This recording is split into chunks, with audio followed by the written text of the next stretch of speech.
Hello बच्चों, कैसे हैं आप। चलिए हम अपनी वर्कबुक को आगे बढ़ाते हैं। इकाई 3 घनमूल के 49 नंबर पेज तक हम लोग कंप्लीट कर चुके हैं और आज हम 50 नंबर पेज सॉल्व करेंगे। क्वेश्चन नंबर 6 इसमें दिया हुआ है, एक घनाकार बक्से की भुजा 20 सेंटीमीटर है, बक्से का आयतन ज्ञात कीजिए।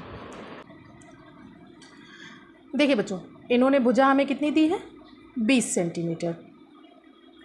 घनाकार है, चूँकि घनाकार का क्या होगा, लंबाई, चौड़ाई और ऊंचाई सभी कैसे होंगे, बराबर होंगे। इसलिए आयतन कैसा हो जाएगा, आयतन का सूत्र बनेगा लंबाई गुणे चौड़ाई और गुणे ऊंचाई। तीनों ही समान हैं तो 20 गुणे 20 गुणते 20 कितना हो जाएगा, 2 दूनी 4 दूनी 8 और 3 जीरो यानी 8000 घन सेंटीमीटर। ये हो गया आपका आयतन। क्वेश्चन नंबर 7 क्या दिया है, 72 में किस छोटी से छोटी पूर्ण संख्या का भाग दें कि भागफल पूर्ण घन हो जाए। तो पहले हम 72 के गुणनखंड कर लें।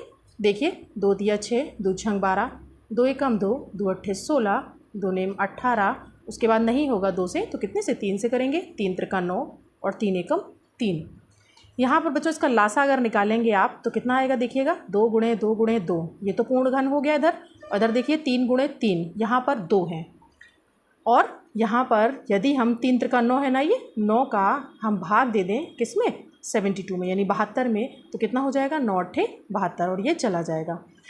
तो 8 जो है वो आपका पूर्ण घन बन जाता है।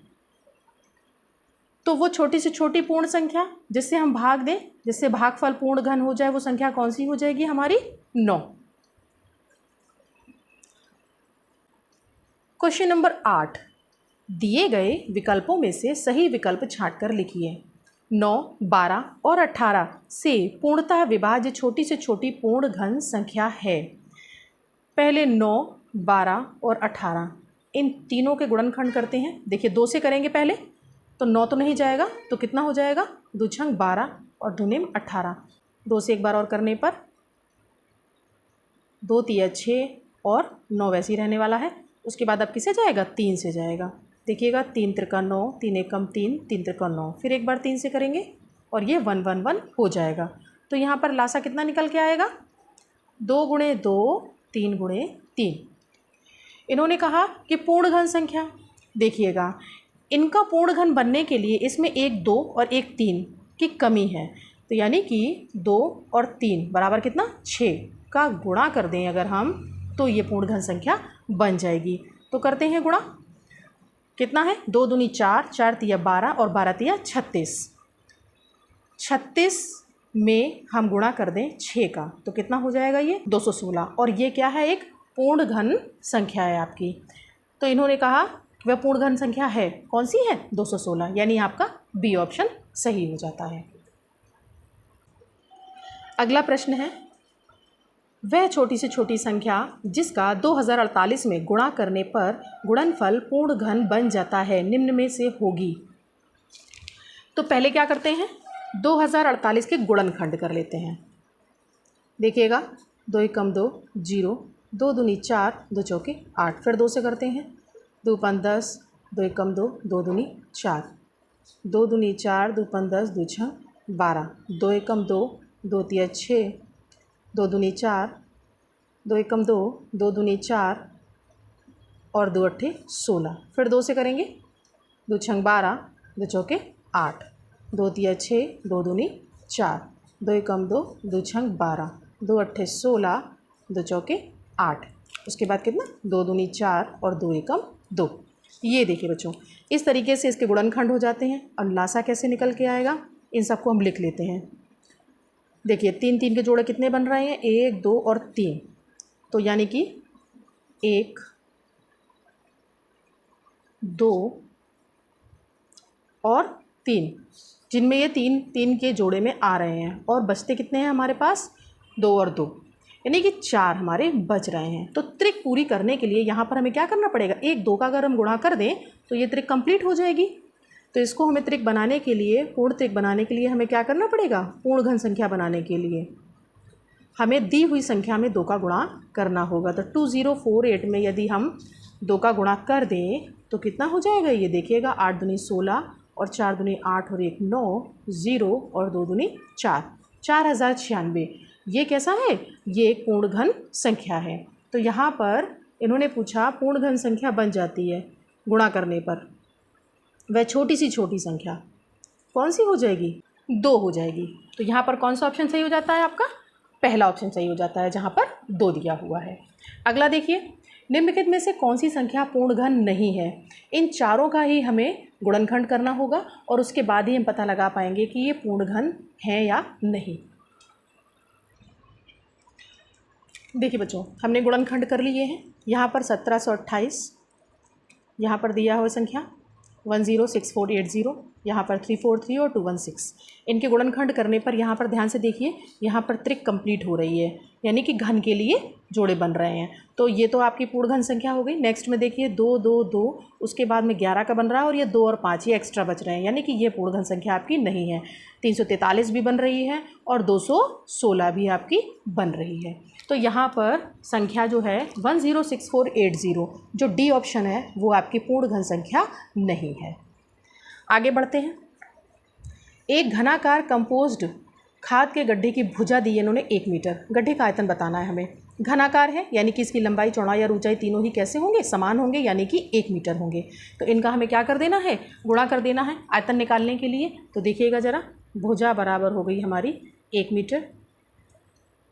आयतन क्या हो गया घनाकार के लिए, लंबाई गुणे चौड़ाई और गुणे ऊंचाई कितनी है, 1 मीटर, 1 मीटर और 1 मीटर।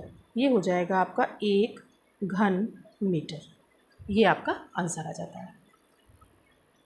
नेक्स्ट क्वेश्चन नंबर 9, इन्होंने लिखा है कि दिए गए विकल्पों में से सही विकल्प छांट कर लिखिए। 125/216 का घनमूल हमें बताना है, यानी कि इसको हम घनमूल वाले साइन के अंदर रख लेते हैं। 125/216 इनका हम गुणनखंड करेंगे। देखिएगा 5 25 पंजे 125 और 216 का क्या होगा, 6 गुणे 6 गुणे 6। तो यहाँ पर जब हम बाहर निकालेंगे तो कितना आ जाएगा, 5/6 आ जाएगा। तो यहाँ पर कौन सा वाला सही हो जाता है, हमारा बी ऑप्शन यहाँ पर सही हो जाता है। नेक्स्ट है 10 नंबर पर, 3 सही 3/8 का घनमूल है। तो देखो 3 सही 3/8 को पहले तो सही बटे बदल लेते हैं। देखिए 8 त्रिक 24 और ये कितना हो गया 3, 27/8 ये हो जाता है। अब इसका हमें घनमूल निकालना है, तो 27/8 को हम घनमूल के साइन के अंदर रख देते हैं और इनका घन निकालते हैं। देखिए 3 त्रिका 9 या 27 गुणनखंड कर लिया और 8 के लिए कितना हो जाएगा, 2 दूनी 4 दूनी 8, बाहर कितना आ जाएगा 3/2। इसका एक बार और भाग देंगे, देखिए 2 एकम 2 और 1 ऊपर बचेगा और 2 नीचे रहेगा, यानी 1 सही 1/2।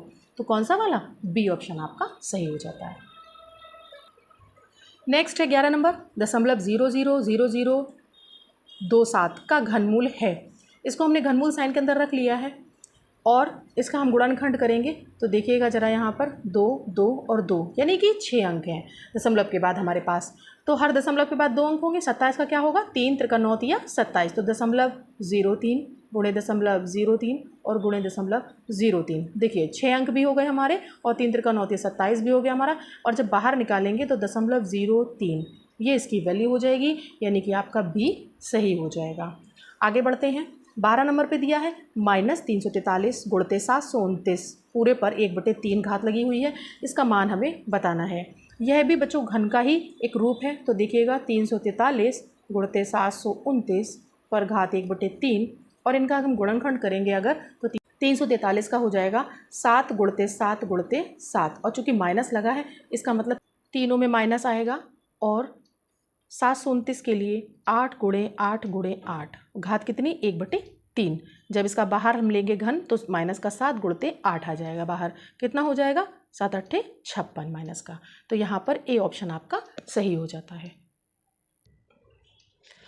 क्वेश्चन नंबर 13, -125/1331 यानी 1331 का घनमूल हमें बताना है। तो इसको भी ऐसा करते हैं, घन के साइन के अंदर रख लेते हैं। -125 बटे हो जाएगा 1331। इनके हमें गुणनखंड करने हैं। तो देखिएगा घन के अंदर ही रखेंगे, कितना हो जाएगा 125 के लिए -5 गुणे -5 गुणे -5 और इसके लिए कितना हो जाएगा 11 गुणे 11 गुणे 11 और इन्हें जब हम बाहर लेंगे तो इसकी वैल्यू आ जाएगी -5/11, जो कि आपका बी ऑप्शन में दिया हुआ है, तो इसका बी ऑप्शन सही हो जाता है।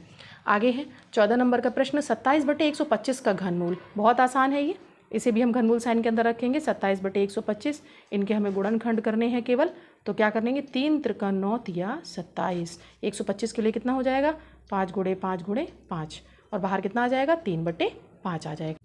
तो आपका आंसर आ जाता है 3/5।